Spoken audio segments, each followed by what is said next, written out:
प्रमोद के दूर के मामा के घर शादी थी। उसके मम्मी पापा किसी और रिश्तेदार के वहाँ विवाह कार्यक्रम में गए थे। प्रमोद 2 दिन पहले ही वहाँ पहुँच गया था। सालों बाद सबसे मिलना जुलना हुआ था, इसलिए उसके चेहरे पर खुशी साफ झलक रही थी। मामा की बेटी भी बहुत खुश हुई जानकर कि उसके बचपन वाले प्रमोद भाई सालों बाद उसकी शादी में आए हैं। सारी रस्मों रिवाजों का सिलसिला चल रहा था। प्रमोद अपने भाइयों के साथ खाना खा रहा था। तभी उसकी नज़र बरामदे के एक ओर गई, जहां बहुत सारी लड़कियां एकजुट होकर बैठी थी। सबने रस्म के हिसाब से पीले हरे रंग के कपड़े पहन रखे थे। सामने खूबसूरत लड़कियां हो तो जाहिर सी बात है कि नजरें तो जाएंगी ही, मगर यहाँ बात प्रमोद की थी, जो लड़कियों को घूरना तो दूर की बात है, उन्हें देखना तक नहीं जानता था। फिर भी आज जाने क्यों उन लड़कियों की तरफ ही देखे जा रहा था। उसकी वजह थी वहाँ पर बैठी एक खूबसूरत सी लड़की, जिसने पीले रंग की कुर्ती के साथ करीने से दुपट्टा सजाया हुआ था। उस लड़की की सादगी ही सबसे बड़ी सुंदरता थी।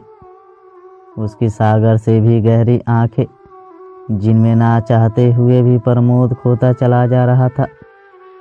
सभी मेहमानों ने अपना खाना खत्म किया और हल्दी कार्यक्रम में जाने लगे। सभी के चेहरे पर हल्दी लगाई जाने लगी। वो लड़की तो उन रंगों के साथ और भी निखरने लगी थी। प्रमोद उसे ही देखे जा रहा था और मन ही मन सोच रहा था, कौन है ये लड़की? पहले तो कभी नहीं देखा। क्या नाम है इसका? कितनी मासूम है ये। काश इससे बात करने का मौका मिल जाए। हल्दी की रस्म खत्म होने के बाद सभी हाथ मुंह धोने चले गए। बस वो लड़की वहीं बैठी थी और पास रखे बोतल के पानी से अपना चेहरा मोबाइल में देखकर साफ कर रही थी। प्रमोद उसी की तरफ बढ़े जा रहा था कि उस लड़की का बोतल नीचे गिरकर डुगरते हुए प्रमोद के पैर पर जा लगी। लड़की ने सिर उठाकर प्रमोद को देखा। प्रमोद बोतल उठाकर उसके पास जाकर बोतल देने लगा तो उस लड़की ने प्यारी सी मुस्कुराहट के साथ थैंक यू कहा। प्रमोद तो एकटक उसकी मुस्कुराहट देखता रहा। जितनी खूबसूरत वो थी, उससे कहीं ज़्यादा खूबसूरत उसकी मुस्कुराहट थी। उसके हंसने से उसके गाल पर गहरे डिंपल बन जाते थे, जो उसके खूबसूरती में 4 चांद लगा देते थे। प्रमोद तो उससे बात करना चाहता था, पर कुछ बहाना नहीं मिल रहा था कि क्या बोले। तभी उस लड़की ने पानी का बोतल आगे करते हुए कहा, लीजिए। प्रमोद हैरानी से उसे देखते हुए बोला, मगर मुझे प्यास नहीं लगी है। इस पर वो बोली, पीने के लिए नहीं दे रही हूँ, आपका चेहरा खराब है, इसे साफ कर लीजिए। तभी प्रमोद अपने हल्दी लगे चेहरे को छूते हुए बोला, जी नहीं, मैं वॉशरूम से धोकर आ जाऊंगा। और प्रमोद वहां से चला गया। आधे घंटे बाद वापस आया तो उसने सब लोग तो हैं, पर वो लड़की नहीं है। रात को संगीत समारोह चल रहा था। सभी एक से बढ़कर एक नृत्य प्रदर्शन किए जा रहे थे।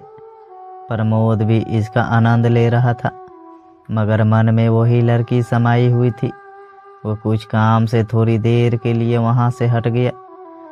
जब वापस आया तो देखा वो लड़की एक जगह बैठी हुई थी। सभी नृत्य देख रहे थे, मगर प्रमोद उस लड़की को देखे जा रहा था।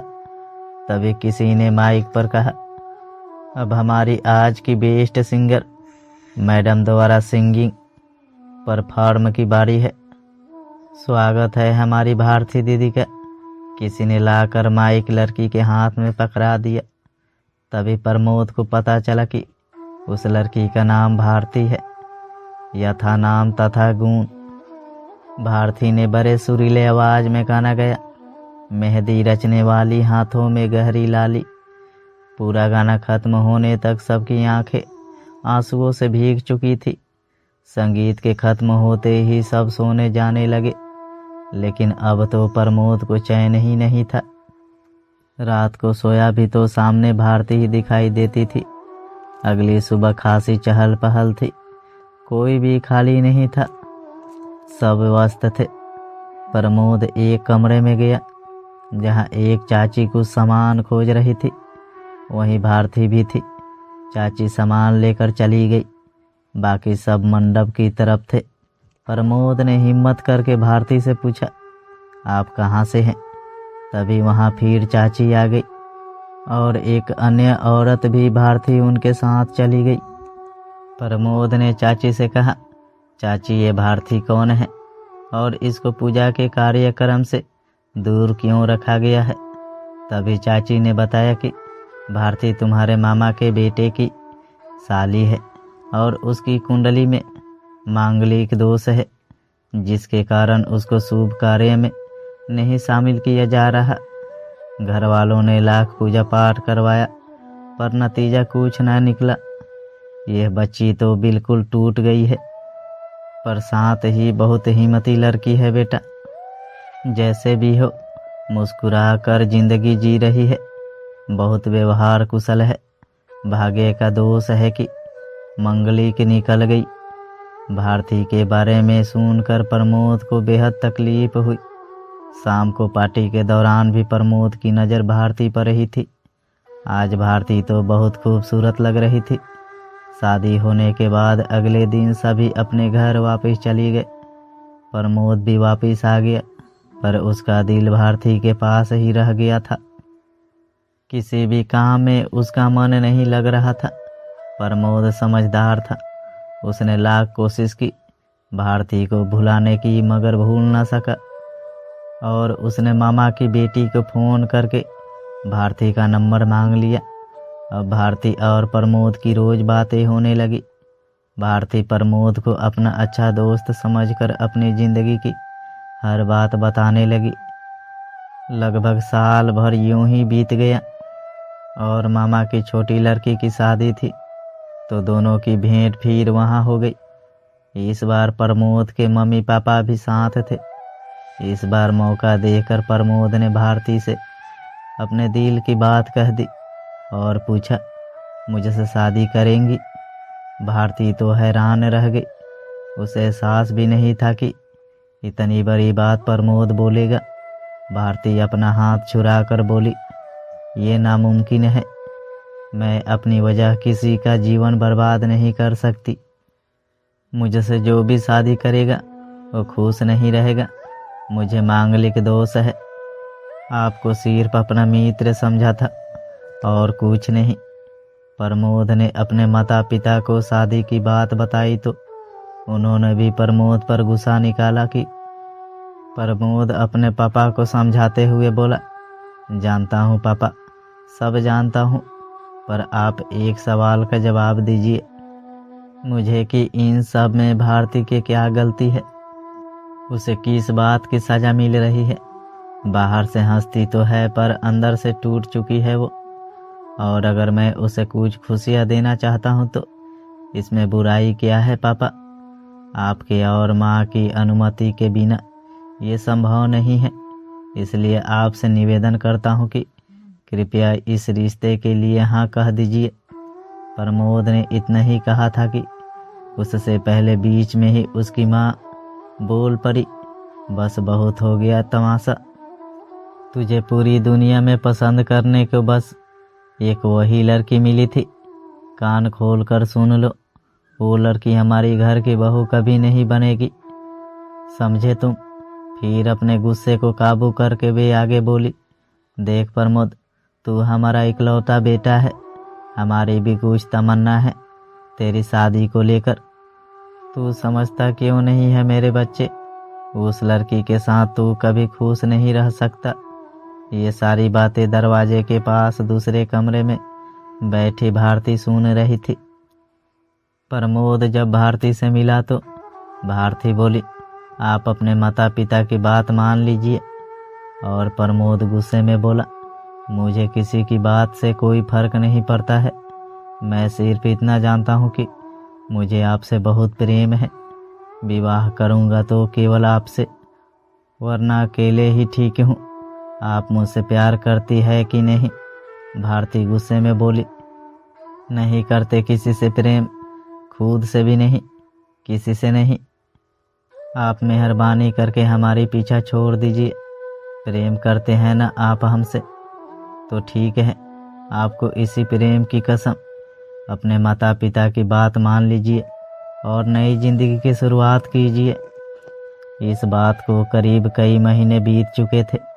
दोनों के बीच कोई बात नहीं होती थी। भारती के कसम का मान रखते हुए प्रमोद ने घर में कह दिया था कि वे जिस लड़की को पसंद करेंगे वह उसी से शादी कर लेगा। उसके माता पिता भी खुश थे इस निर्णय से। उस रात माँ ने प्रमोद को कहा कि हमें लड़की पसंद आ गई है, कल तुम्हें भी साथ चलना है देखने। मैं क्या करूँगा माँ वहाँ? आपको पसंद तो मुझे भी पसंद है, प्रमोद बोला। थोड़ी देर बाद जब पिता ने प्रमोद को देखा तो हैरान रह गए।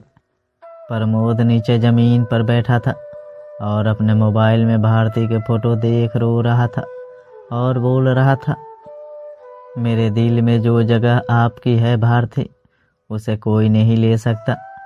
मन से केवल आपका था, हूँ और रहूँगा।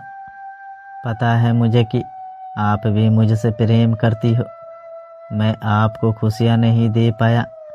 बोलते हुए वो दिल की गहराई से रोने लगा।